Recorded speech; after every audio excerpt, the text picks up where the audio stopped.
ये कहना चाहती हूँ, मैं अभी परसों बॉबी पमार से मिलकर के आई थी, संडे की बात है। तो वैसे मैं इसका हालचाल देखने के लिए गई थी, क्योंकि देखिए करप्शन के खिलाफ मैंने बहुत बार आवाज उठाई है। मेरे बहुत सारे जो भी सहयोगी, मतलब कि जो पीड़ित लोग होते हैं, जो क्लाइंट होते हैं, ठीक है ना, उनकी आवाज बन के मैंने बहुत बार आवाज उठाई है। ना तो कभी किसी पुलिस वाले ने सुना है, अधिकारी ने, ठीक है ना, कभी किसी ने कोई सुनवाई नहीं की है, ठीक है ना। चाहे डीएम से बात कर लीजिए, डीएम साहब की बात कर लीजिए, रेवेन्यू से रिलेटेड हो गया, या ये क्या बोलते हैं उसको, करप्शन से रिलेटेड हो गया, मतलब हर डिपार्टमेंट में कहीं ना कहीं भ्रष्टाचार है। तो सबसे ज्यादा भ्रष्टाचार तो मैं आपको बताती हूँ, रेवेन्यू में सबसे ज्यादा है, पुलिस डिपार्टमेंट तो उससे भी ज्यादा बढ़ करके। तो अभी जो मैं मुद्दे पे आती हूँ, ये तो सभी को, दुनिया को पता है कि कहाँ का भ्रष्टाचार, लेकिन बोलना आजकल जनता के लिए बहुत भारी पड़ जाता है, क्योंकि जो बोलता है उस पर तो मुकदमे दर्ज होते ही झूठे, उसके रिलेटिव्स को, परिवार को भी ये झूठे मुकदमों पे दर्ज कर लेते हैं, जिसके मेरे पास प्रमाण भी है। जो मैं बात बोल रही हूँ, मैं प्रमाणित बात आपको बोल रही हूँ, मुझे इन चीजों के एविडेंस देने पड़े, मैं वो भी दूंगी। बात है बॉबी पमार की। मैं बॉबी पमार जी से मिलने के लिए संडे को गई थी। तो जब मैंने वहां पे उनसे बातचीत की, उन्होंने हमें बताया कि 7 फरवरी को उन्होंने सिटी नगर मजिस्ट्रेट जो मैडम है, अभी मुझे उनका नाम कुसुम चौहान जी हैं, उनको एक प्रार्थना पत्र दिया था। उन्होंने इंटीमेट कर दिया था रिटर्न में कि 8 तारीख को हम लोग ऐसे एक धरना, इस टाइप से एक सत्याग्रह करना चाह रहे हैं। तो ठीक है, 8 तारीख को 10 बजे उनका नेक्स्ट डे धरना स्टार्ट हो जाता है, जो बहुत शांतिपूर्वक तरीके से चल रहा था। और वो धरना 8 तारीख को रात को 10 बजे से स्टार्ट होकर, सुबह मॉर्निंग 10 बजे से स्टार्ट होकर के रात्रि के 12 बजे तक पूर्ण शांतिपूर्ण तरीके से चल रहा था। किसी भी प्रकार का उन सत्याग्रही जो आंदोलनकारी थे, किसी भी प्रकार की अराजकता वहां पर नहीं की गई थी। उसके बाद एक बार पुलिस फोर्स आती है और उनपे आते सार लठ बरसाना, डंडे बरसाना शुरू कर देते। इसकी वजह से वहां पे अफरा तफरी फैल जाती। देखिए उसमें क्या था, जो सत्याग्रह में बैठे हुए थे वो तो बेचारे घायल हुए, आम जनता जो वहां से गुजर रही थी, कोई शॉपिंग करने के लिए आई हुई थी, कोई किसी भी काम से मार्केट में थी, उनके भी सिर फूटे हैं उसमें। तो अभी जो पुलिस ने जो मुकदमा दर्ज किया है, वो बहुत झूठा मुकदमा दर्ज किया 307 का। बॉबी पमार का यह कहना है, जहां पर धरना स्थल जो था, वहां पर जो उनका जो 13 लोग जो इन्होंने गिरफ्तार किए गए, वो बिल्कुल अलग बैठे हुए थे। उनकी तरफ से कि किसी भी प्रकार का पथराव नहीं किया गया। अगर किसी भी प्रकार का पथराव किया गया या कोई भी अराजकता उनके द्वारा की गई, तो मैं ये बोलती हूँ, डीजीपी साहब के कहने पे या जिसके भी कहने पे, माननीय मुख्यमंत्री जी के कहने पे, जो मुकदमा दर्ज किया गया, झूठा मुकदमा जो दर्ज किया है, उसके ये तो एविडेंस लेकर के आए, ठीक है। अभी उसके बाद इनका, मैंने अभी जो मेरे को सुनी सुनाई बात है, अभी मेरे को ये नहीं पता है, क्योंकि उसमें मेरे ही साथी अधिवक्तागण उनको बेल में हेल्प कर रहे हैं, ठीक है ना। तो अभी मैंने डॉक्यूमेंट नहीं देखे हैं कि मुझे अभी ये पता चला कि 307 हट गई है। तो देखिए, ये भ्रम मैं जनता का दूर करना चाहती हूँ। ना तो 307 माननीय मुख्यमंत्री साहब ने हटाई है, ना ही 307 माननीय डीजीपी महोदय ने हटाई है। मैंने जो मुझे विश्वस्त सूत्रों से पता चला है, वो ये होगा, जब रिमांड ये 307 का लेकर के आए माननीय मुख्य न्यायिक मजिस्ट्रेट के महोदय जी के सामने, तो वहां पर जो 307 का जो ऑफेंस था, वहां पे माननीय हमारे न्यायाधीश महोदय जी ने इनसे ये कहा कि आप मेडिकल दिखाइए 307 का। तो वहां पर जो 307 की पुष्टि नहीं हो पाई थी, इसलिए माननीय न्यायाधीश महोदय ने 307 का रिमांड एक्सेप्ट नहीं किया। तो देखिए, ये भ्रांति ना फैलाएं कि किसी ने मुकदमा धारा हटाई है। नहीं जी, ये कोई इतना हितैषी नहीं है कि 307 एक बार लगा दें तो हटाएंगे कैसे, लगी कैसे। पहली बात तो ये है कि लगी कैसे, 307 का प्रमाण लाएं। अब बच्चों को, चलिए वो रिमांड एक्सेप्ट नहीं हो, अब जो हल्की धारा है उसमें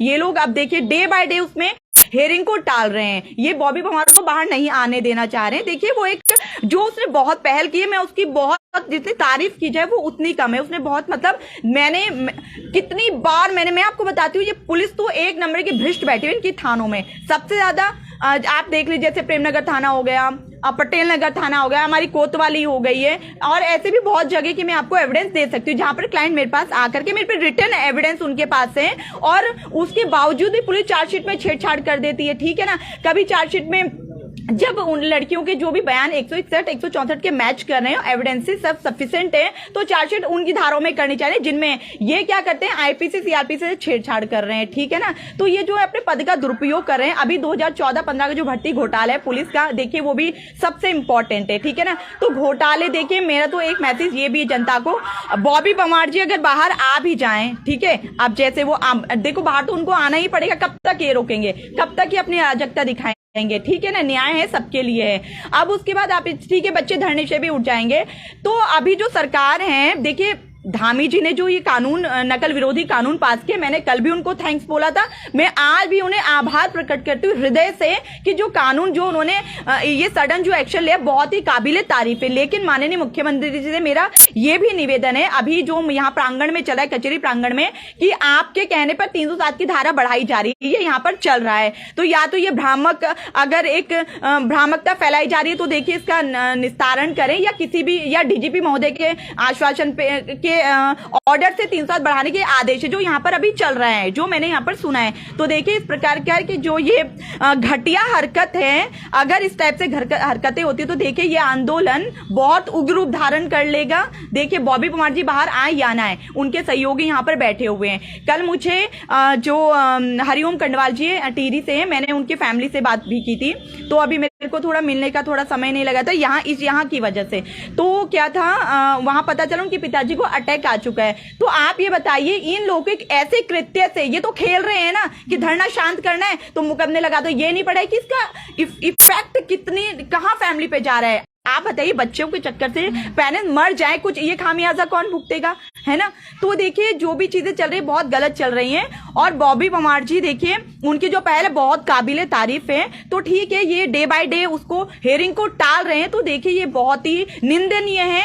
आप न्यायिक कार्य में बाधा उत्पन्न करें। अभी ये बोल रहे कि आईओ नहीं है जांच, ऐसा हो सकता है, पुलिस फोर्स तो यहाँ पर बैठी हुई है, और अगर कोई जो आईओ उसमें है वो अगर रिपोर्ट नहीं दे पाए तो तत्काल तुरंत किसी और को वहां पे हायर कर देना है। ये तो बहाने आप बना रहे, आईओ नहीं है। तो देखिए ये तो जनता को गुमराह किया जा रहा है, ठीक है, अधिवक्ताओं को गुमराह किया जा रहा है, जो उनकी, जो हम सब लोग, जो वकील उनकी पैरोकारी करें। तो देखिए यहाँ पे हम किसी गलत बात का साथ नहीं दे रहे, हम लोग जो सच की लड़ाई, जो आंदोलन सत्याग्रह चल रहा है उसको सपोर्ट कर रहे हैं कि जो उनके मुद्दे हैं वो बिल्कुल जायज मुद्दे हैं, ठीक है ना। और ये आंदोलन होना भी बहुत जरूरी था, क्योंकि अभी तो देखिए सिर्फ एक हवा का झोंका है, ठीक है ना। अब ये बोल रहे हैं कि बॉबी परमार बाहर आ जाएंगे तो बहुत आंदोलन उग्र हो जाएगा। मैं तो बहुत घोर उसकी निंदा करती हूं, और मैंने कल माननीय डीजीपी महोदय जी को जाकर के एक लिखित शिकायती प्रार्थना पत्र दिया हुआ है कि जिस प्रकार से आप पत्थरबाजों को चिन्हित कर रहे हैं, उसी पत्थरबाज में आपके पुलिस वाले भी हैं, जिसकी मेरे पास वीडियो भी है। मेरे पास वीडियो जो पुलिस वाले पत्थर बरसा रहे हैं, तो ठीक है साहब, मैं उसको भी वायरल करवा देती हूँ मीडिया के थ्रू।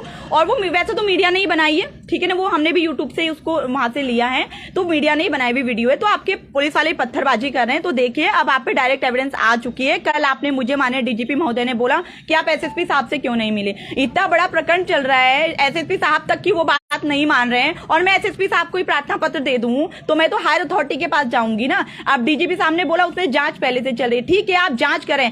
आप जांच ये कर रहे हैं कि किन अराजक तत्वों ने पत्थरबाजी की, आप इस विषय पे जांच नहीं करेंगे किन पुलिस वालों ने पत्थरबाजी की और किन पुलिस वालों ने लाठी चार्ज किया। उसके लिए मैंने आपको एक प्रार्थना पत्र दे दिया। अब देखिए जो आज जो ऐसी हरकतें यहाँ प्रांगण में चल रही है उसको देखते हुए तो मेरा निवेदन है महोदय, आप इसको मुकदमे को दर्ज करें। वो इन्वेस्टिगेशन एक अलग चल रहा है, जो आपका चल रहा है ये अलग मैटर है। यहाँ पर पुलिस को भी चिन्हित करें, जिसकी सफिशिएंट सारी जो वहां पे लाइव थे, जो एविडेंसेस आ रही है, पुलिस ने भी उनके साथ मारपिटाई की है। अब एक इंपॉर्टेंट चीज और आई है, आज ये पता चला जो उनकी बेल लगी हुई थी उसमें इनका सरकारी वकील का एक तथ्य आया कहने में कि हमारे कुछ पुलिस वाले इंजर्ड हुए। आप मुझे बताइए 8 तारीख से लेकर आज कितनी तारीख है, 14 तारीख हो चुकी है। अगर वो पुलिस वाले 8 तारीख को इंजर्ड हुए थे, कहाँ है वो लाइव, आप उनकी वीडियो कहाँ है, वो मेडिकल भी उनका तुरंत हुआ होगा। आज बताइए 8 से लेकर आज 14 की ये बोल रहे कि हम उनका मेडिकल अब ला रहे हैं। अब हमें क्या पता वो कहाँ शराब पी करके कहाँ अपना सिर फुटवा के आए होंगे, कहाँ एक्सीडेंट मरवा के आए होंगे। हमें क्या, कैसे हम लोग मान लेंगे कि उस 8 तारीख को इनके सिर फूटे, हम तो नहीं मान सकते ना इस बात को। आप एविडेंस दीजिए इस चीज की। तो देखिए 307 धाराएं बढ़ाने की ये घटिया हरकतें आप छोड़ दीजिए, और अगर आप इस तरह का कृत्य करते हैं तो देखिए मैंने पहले भी कहा है कि पुलिस हमेशा पैसे लेकर के झूठे मुकदमे दर्ज करती है। पुलिस हमेशा पैसे लेकर के किसके नाम घटाना है किसका बढ़ाना है ये घटिया हरकतें करती है। चार्जशीट से छेड़छाड़ करती है, चार्जशीट को मैनिपुलेट करती है अपने तरीके से। हमारी जो आईपीसी है, हमारी जो सीआरपीसी है, हमारा जो भारतीय संविधान है उसके साथ ये उसकी हत्या ये कर रहे हैं। तो देखिए ये बहुत ही आप ही एक बहुत बड़ा अपराध कर रहे हैं, ठीक है ना।